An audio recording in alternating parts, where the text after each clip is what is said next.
بڑے جنہوں لوگ بڑے عالم سمجھتی ہے کہ مطلب یہ بڑے وڈے عالم ہیں۔ اج دی مثال میں تمہیں ہونے ہی دسی ہے، امین حسن اصلاحی نے کہ مطلب انہیں سری انکار کر دیتا کہ حضرت ہارون علیہ السلام نبی نہیں تھے۔ اور دوسرا سوال یہ ہے کہ اللہ تعالیٰ نے حضرت ہارون علیہ السلام کو نبی کہا، جبکہ تدبر قرآن نے کہا ہے کہ حضرت ہارون علیہ السلام نبی نہیں ہیں۔ ایسے شخص کے بارے میں شرعی حکم کیا ہے؟ حضرت ہارون علیہ السلام جو ہیں ان کی نبوت جو ہے قرآن سے ثابت ہے، نص قطعی سے ثابت ہے جی۔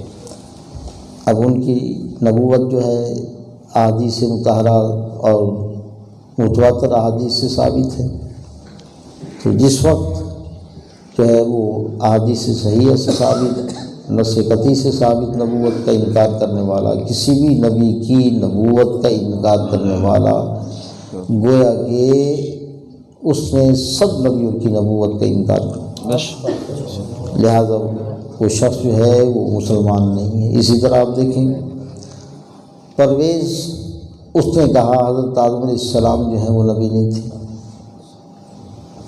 غلام احمد پرویز نے جو ہے اپنی کتابوں میں یہ بات لکھی ہے کہ حضرت سیدنا آدم علیہ السلام کی نبوت کا وہ انکار کرتا ہے،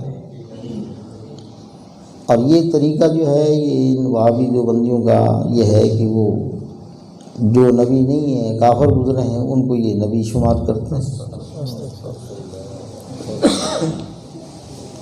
تو اللہ تعالیٰ ان کے فتنے سے نجات عطا فرمائے۔ وآخر دعوانا